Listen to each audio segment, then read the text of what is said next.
மௌலூது, 5 மணி நேரம் மௌலூது, அரை மணி நேரம் மௌலூது, என்ன வித்தியாசம்? 2 மணி நேரம் ஓதுனா 200 ரூபா 250 ரூபா கல்லா கட்டலாம். 25 ரூபா தேருமா? 25 நிமிஷம் போதும், கிளம்பு. அவன் கொடுக்குற 25 ரூபாய்க்கு மெட்டு ராகமா மூச்சு இழுத்து தம் பிடிச்சி ஓதுவாங்களாக்கும், கிளம்பு கிளம்பு. இப்படி நடக்கிறீர்களா இல்லையா? சமுதாயத்தில் நடக்கிறதா இல்லையா? பொதுமக்கள் நல்ல கண்ணை திறந்து பாருங்க. ஏழை குடும்பத்தில் உள்ளவர் பணக்கார வீட்டில் மௌலூது ஓதும் போது பக்கத்தில் நின்று வேடிக்கை பாருங்க. அதற்கு எவ்வளவு சிரமப்பட்டு ஓதுறார், ஒரு துவா ஓதுறதுக்கு எவ்வளவு மெனக்கெடுக்கிறார், எத்தனை நிமிடங்கள் அதற்காக எடுத்துக்கொள்கிறார்.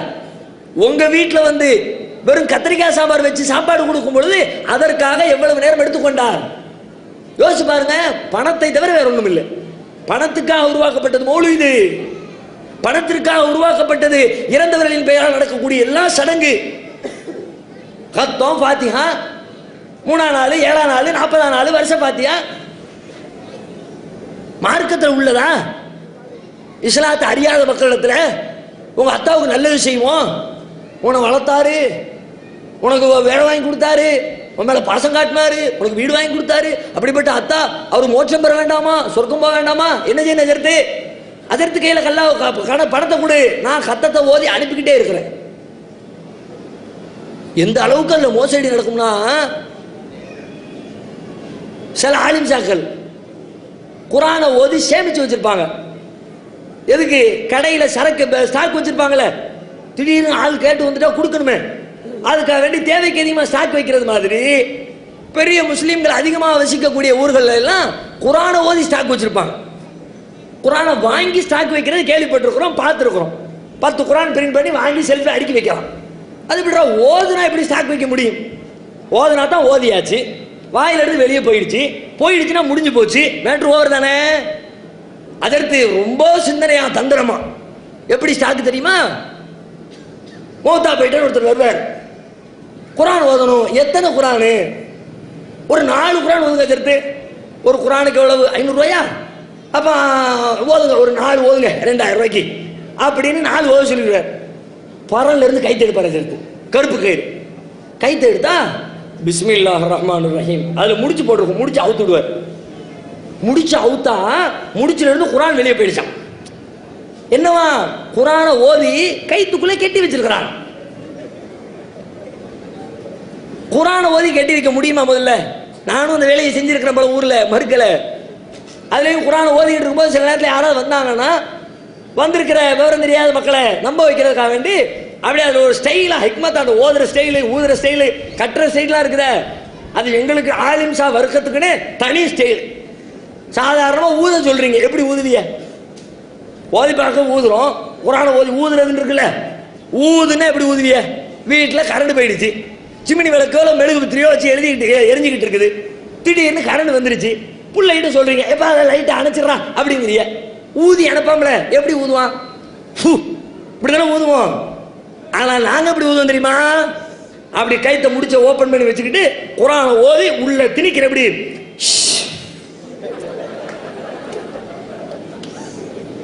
அந்த ஊதுற ஸ்டைலு அதற்கு என்னமோ பெருசா பண்றாரியா, நமக்கெல்லாம் வராது போல இருக்கு அப்படின்னு ஒரு கிரியேட்டிவ், ஒரு சிந்தனை உருவாக்கம். இப்படி எல்லாம் தந்திரம் பண்ணி என்ன, ஒரு கைத்து அவுத்தா 500 ரூபா உட்காந்து அவுத்துக்கிட்டே இருப்பார். அவருக்கு என்ன ஓதியா வச்சிருக்காரு? கிடையாது, சும்மா முடிச்சு போட்டு வைக்கிறார். கையில கொடுத்து நாங்க முடிச்சு போடுவோம். அதற்கு கருப்பு கயிறு துண்டுனா வாங்கிட்டு வந்து முடிச்சு போட்டு வைக்கிறா. ஒரு 4 முடிச்சு 5 முடிச்சு போட்டு வச்சு வர்றவன்ட்ட 5 அவுத்தாச்சு, 5 குரான் ஓடிடுச்சு, 4 அவுத்தாச்சு, 4 குரான் போயிடுச்சு, கொடு 500 ரூபா கொடு, 1000 ரூபா கொடு, 2000 ரூபா கொடு. இந்த செட்டப்புகள் எல்லாம் எதற்கு உருவாக்கப்பட்டது? ஆலிம்களுடைய வருமானத்திற்கு. ஒரு விதத்தில் அதுல சமுதாயத்தையும் குறை சொல்ல வேண்டியது இருக்கிறது. ஏன்? ஆலிம்சாக்களுக்கு அப்பவே கொடுக்குற காசை உருப்படியா கொடுத்து அவரும் கொண்டாட்டு பிள்ளைல சிரமப்படுறாரு, வீட்டில் சும்மா இருந்து 7-8 பொம்பளை பிள்ளைகளை வச்சு உட்கார்ந்து இருக்கிறாரு. அதனால கூட கொஞ்சம் சம்பளத்தை போட்டு கொடுப்போம்ன்ற வேலையை செஞ்சிருந்தா அவரு தொழுதாரா, பயன் பண்ணாரா, வேலையை பார்த்தாரா, போய்கிட்டே இருந்திருப்பார். அந்த சம்பளத்தை பூரா ஊர்ல போய் கேட்டா எவ்வளவு? 750 ரூபா, 1250 ரூபா, 1450 ரூபா சம்பளத்தை கூட்டுறாங்களாம். 4 மாசத்துக்கு முன்னாடி 1250, இந்த மாசம் அஜரத்துக்கு சம்பளத்தை கூட்டியாச்சு. கூட ஒரு 250 போட்டு 1500 ரவுண்ட் ஆக்குங்களா? எடுத்த எடுப்பில் கூட்டினா எப்படி? ஒரு 200 ரூபா கூட்டு, ஒரு 150 ரூபா கூட்டு. அவர் தான் என்ன பண்ணுவாரு, பார்த்தாரு எல்லாம் மாங்காமடையனா இருக்கிறான், பெரிய விவரமா இருக்கிற மாதிரி நினைச்சுக்கிட்டு நம்முடைய சம்பளத்தை கை வைக்கிறாங்க. நம்ம வேற ரூட்டை தேர்ந்தெடுப்போம். இதை தவிர வேறு என்ன? சலாத்து நாரியா என்று ஓதப்படுகிறது. என்ன சலாத்து நாரியா? நினைச்ச காரியம் கைகூடும். இப்ப ஆட்டோவில் ஸ்டிக்கர் போட்டுருக்கிறாங்கல்ல, சில கடவுள் பேரை போட்டு தெய்வங்கள் பேரை போட்டு இந்த கடவுளை கும்பிட்டு பார், நினைத்த காரியம் நிறைவேறும், கடவுளை நம்பினோர் கைவிடப்படார் அப்படின்னு போட்டு எல்லாம் அந்த கோயிலுக்கு வா இந்த கோயிலுக்கு வாங்குறாங்களே, அது மாதிரி சலாத்து நாரியா ஓது 4444 தடவை ஓதியாச்சா நினைச்ச காரியம் கைகூடி விடும். அதெடுத்து நினைக்கிற காரியம் என்ன? எப்படியாவது அங்க பத்து இங்க பத்து இங்க பத்து இங்க பத்துன்னு வாங்கி நம்மளும் ஒரு பெரிய லட்சத்தை சம்பாதிச்சு லட்சாதிபதி ஆயிரம்னு 25 வருஷமா வீடு வீடா ஏறி இறங்கி ஃபாத்தியா ஓதி மௌலூத் ஓதி கத்தம் ஓதி லட்சாதிபதி ஆகணும்னு பிளான் போட்டீங்களா? அதெடுத்து நீங்க உங்க வீட்டுல 4044 கொட்டை 444 கொட்டையை வாங்கி வச்சு நீங்க ஒரு லட்சாதிபதி கனவை வச்சு அதை ஜெயித்து காட்ட வேண்டியதானே? அஜரத்துக்கு தெரியும் இது அவன்கிட்ட இருந்து காசை கறக்கிற வழி. இதை செஞ்சா ஒரு காரியமும் கை கூடாது, நல்லாவே தெரியும். நாங்களும் ஓத போவோம் 11 பேர், ஒரு செட்டுக்கு 11, கிரிக்கெட் டீம் மாதிரி தான், செட்டா தான் போவோம். போய் உட்கார வச்சா சில வீட்டுக்காரன் ரொம்ப விவரமா இருப்பான், தென்காசியில் ஆலிம் சகலை பத்தி தெரிஞ்சு வச்சுக்கிட்டு உட்காந்துக்கிட்டே இருப்பாரு.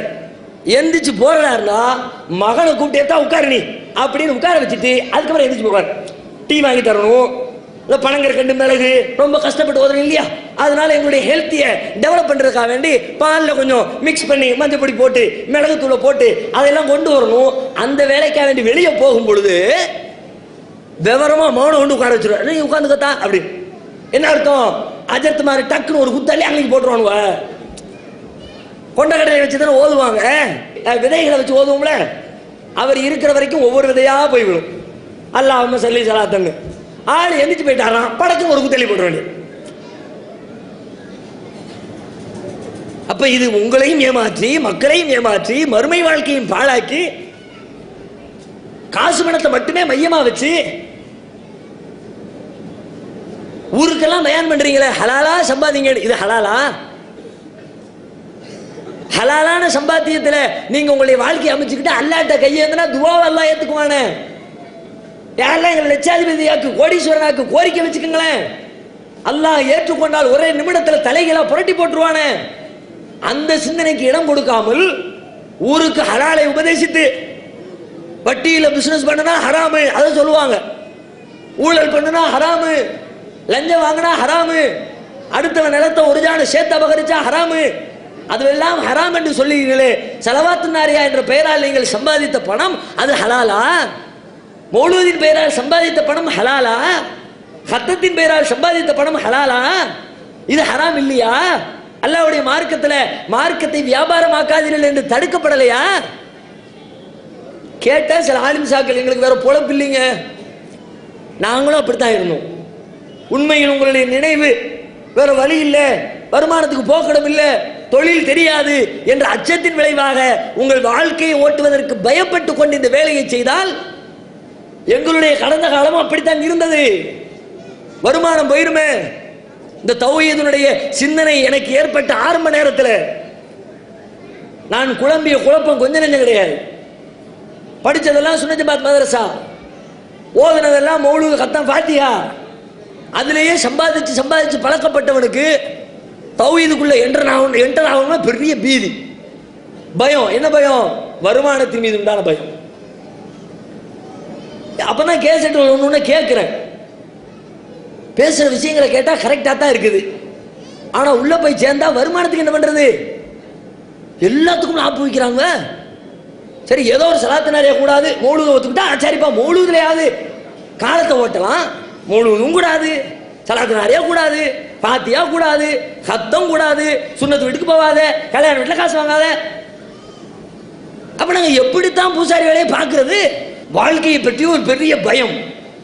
மதரசாவை விட்டு வெளியில் வந்திருக்கிற ஆரம்ப கட்டம் வேறு, எதிர்காலத்தை எப்படி எதிர்கொள்ள போகிறோம் என்ற அச்ச உணர்வு.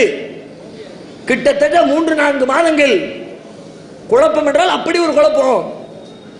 அது ஒரு முடிவெடுத்து நேரிய வழி என்பால் அல்லாஹ் கொண்டு வந்து சேர்த்ததற்கு அல்லாஹ்வுக்கே எல்லா புகழும். ரொம்ப பெரிய மனவேதனை. ஏன்னா நான் ஓதிய மதரசாவை நான் தேர்ந்தெடுத்ததுக்கான காரணத்தில் ஒன்று தென்காசி மதரசா. காரணத்தில் ஒன்று என்னன்னா, அது பெரிய முஸ்லீம் மகல்லா, நிறைய ஆஃபர் வந்துகிட்டே இருக்கும். தொடர்ச்சியாக ஒரு 10,000-20,000 குடும்பம் இருக்கிற இடத்துல 2 நாளைக்கு ஒன்று விழுந்துரும்ல, ஒரு மௌத்து ஒரு பெருசு போயிருந்தானே, போயிட்டு அடுத்த நிமிஷமே மதரசா வந்துடுவாங்க. வாங்க பாத்தியாவுக்கு போவோம். அப்புறம் ரெகுலராக நமக்கு வருமானம் வரக்கூடிய ஊர் என்ற காரணத்தினால அந்த மதரசாவை நான் தேர்வு செய்தேன். நான் மாத்திரமல்ல, என்னோடு படித்த மாணவர்களில் பெரும்பாலானவர்கள் அந்த மதரசாவை தேர்ந்தெடுத்ததுக்கு அதான் காரணம். பாடம் போக்குவரத்துல 2வது. ஏன் எங்க அஜர்த்த ஆஃபர் வந்துட்டா நிப்பாட்டுன்றார்.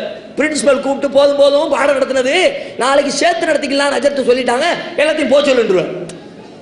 இப்ப இந்த வருமானத்தில் அப்படிப்பட்ட வருமானம் கைவிட்டு போயிருமே, நம்ம என்ன பிழைக்க போறோம், எப்படி பிழைக்க போறோம் நினைச்சமே. அல்லாஹ் ரப்புல் ஆலமீன் நம்ம எங்களுக்கு வழிகாட்டலையா, எங்களுக்கு ரிஸ்க் தரலையா? திருமறை குர்ஆன்ல அல்லாஹ் சொல்லுகிறானே, ஒமை யத்தகில்லாஹ யஜ்அல் லஹு மக்ரஜா, அல்லாஹ்வை யார் அஞ்சுகிறாரோ அவருக்கு அல்லாஹ் ஒரு போக்கிடத்தை ஏற்படுத்துவான். அல்லாஹ் பயப்படு, ரிஸ்க் அளிக்கிற அல்லாஹ்வுடைய பொறுப்புங்க. உலகத்துல என்னத்துக்கெல்லாம் ரிஸ்க் கொடுக்கிறான் ரப்பு. மானுக்கு கொடுக்கிறான், மீனுக்கு கொடுக்கிறான், கழுதைக்கு கொடுக்கிறான், குதிரைக்கு கொடுக்கிறான், நண்டுக்கு கொடுக்கிறான், வண்டுக்கு கொடுக்கிறான், பன்றிக்கு கொடுக்கிறான். இதற்கெல்லாம் ரிஸ்க் அளிக்கிற ரப்பு அவனால் படைக்கப்பட்ட சிறந்த படைப்பென்று சிராயித்து சொல்லப்படுகிற மனிதர்களாகிய உங்களுக்கும் எங்களுக்கும் ரிஸ்க் அளிக்க மாட்டானா? வமா மின் தாபத்தின் ஃபில் அர்தி இல்லா அலல்லாஹி ரிஸ்குஹா. பூமியில் இருக்கிற எந்த ஜீவனாக இருந்தாலும் அதனுடைய ரிஸ்கிற்கு அல்லாஹ் பொறுப்பேற்றுக் கொள்ளாமல் ஒரு ஜீவன் உலகத்தில் மிச்சமில்லை. திருமறை குர்ஆன் சொல்லுகிறது. ரிஸ்க் தருமா அல்லாஹ்? அல்லாஹ் தர ரிஸ்க் சும்மாவா? மிருகங்களுக்கு கொடுக்கிற ரிஸ்க் யோசிச்சு பார்த்தாலே மூளை இடம் கொள்ள மாட்டேங்குது. எப்படிடா நடக்குது? ஆச்சரியத்தின் விளிம்புக்கு சென்று விடுகிறோம். கடலுக்குள்ள எத்தனையோ லட்சம் உயிரினங்கள் இருக்கிறது. ஒரே ஒரு மீன் எடுத்துக்கங்க, எவ்வளவோ பிரம்மாண்டமான உயிர்கள் இருக்கிறது. எல்லாத்தையும் எடுக்க வேண்டாம், ஒன்னே ஒண்ணு திமிங்கலம் இருக்குல்ல, அது ஒரு பெரிய வகையை சார்ந்த ஒரு மீன் தானே. ஒரு திமிங்கலத்தை எடுத்துக்க, லட்சக்கணக்கான திமிங்கலம் இருக்குது, அதுல ஒரே ஒரு திமிங்கலத்தை எடுத்துக்கங்க. ஒரு திமிங்கலம் ஒரு நேரத்தில் சாப்பிடக்கூடிய உணவின் அளவு எவ்வளவு தெரியுமா? கடல்ல கிடக்கிற லட்சம் மீன்கள்ல ஒரே ஒரு திமிங்கலம் ஒரு நேரத்திற்கு அதன் பசி தீர்வதற்காக எடுத்துக்கொள்கிற உணவின் அளவு எவ்வளவு தெரியுமா? கடலியல் ஆய்வாளர்கள் சொல்லுகிறார்கள், கிட்டத்தட்ட 1500 கிலோ உணவை ஒரு நேரத்திற்கு சாப்பிடுகிறது. ஒரு திமிங்கலத்துக்கு ஒரு நேரத்துக்கு 1500 கிலோ. நமக்கு எவ்வளவு? நம்ம மாசம் முழுக்க முக்கி தின்னால 1500 கிலோ துப்பமா? ஒரு கிலோ அரிசியை பார்த்து ஒரு ஆள் உட்காந்து ஏழுமா சாப்பாட்டை? ஒரு கிலோ அரிசியை போட்டு 5 பேர் 6 பேர் உட்கார்ந்து சாப்பிட வேண்டியது இருக்குது. ஒரு நேரத்துக்கு 200 கிராம் 250 கிராம் தாண்ட முடியல. நம்முடைய கெப்பாசிட்டி கொள்ளளவு ரொம்ப ரொம்ப கம்மி. ஒரு நேரத்துக்கு 1500 கிலோ கொடுக்க முடிஞ்ச ரப்புக்கு உங்களுடைய உணவு தேவையே, உங்களுடைய வாழ்க்கை தேவையே, உங்களுடைய பொருளாதார தேவையே நிறைவேற்ற முடியாதா? யோசித்து பாருங்கள். மக்களை உசுப்பி விடுவதை விட, எங்களுடைய வளர்ச்சியின் மீது பொறாமை காட்டுவதை விட, இவர்கள் வளர்வதால் நம்முடைய வருமானத்திற்கு வேட்டி என்று சிந்தித்துக் கொண்டிருப்பதை விட, இந்த வருமானத்திற்கு மாற்று வழி என்ன, ஹலாலான வழி என்ன யோசித்து பாருங்கள். உங்க பள்ளிகளில் வாய்ப்பு இல்லையா? வாருங்கள். அல்லாஹ்வின் கிருபையினால் சத்தியத்தை தயக்கமின்றி எடுத்துரைப்பதற்கு உங்களை போன்ற மார்க்க ஆலிம்களுக்கு தமிழ்நாடு தௌஹீத் ஜமாத் வாசலை திறந்து வைத்து காத்திருக்கிறது.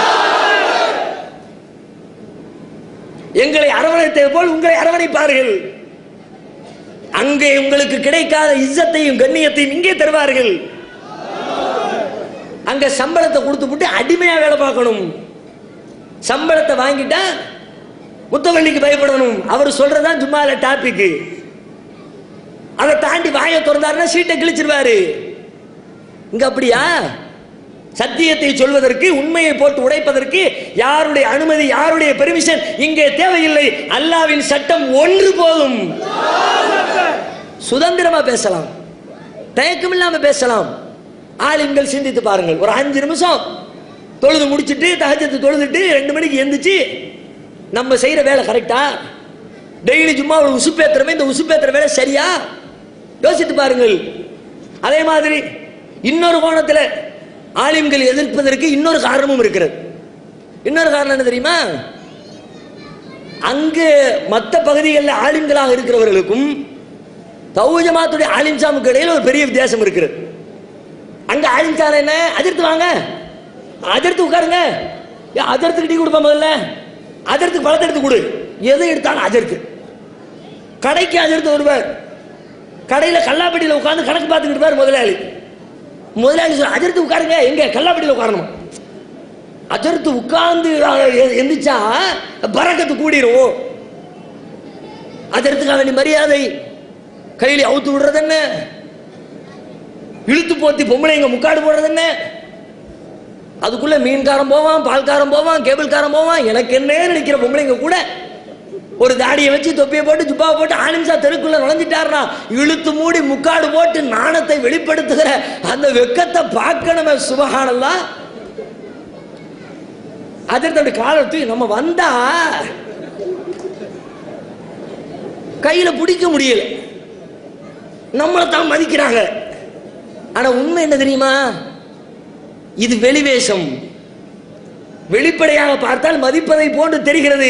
உண்மையில் நிஜமாக ஆலிம்கள் இந்த வட்டத்தை தாண்டி வேறு வட்டங்களில் நிஜமான மதிப்பிற்குரியவர்களாக கருதப்படவே இல்லை. உங்களை எந்த லிஸ்ட்ல வச்சிருக்காங்க தெரியுமா?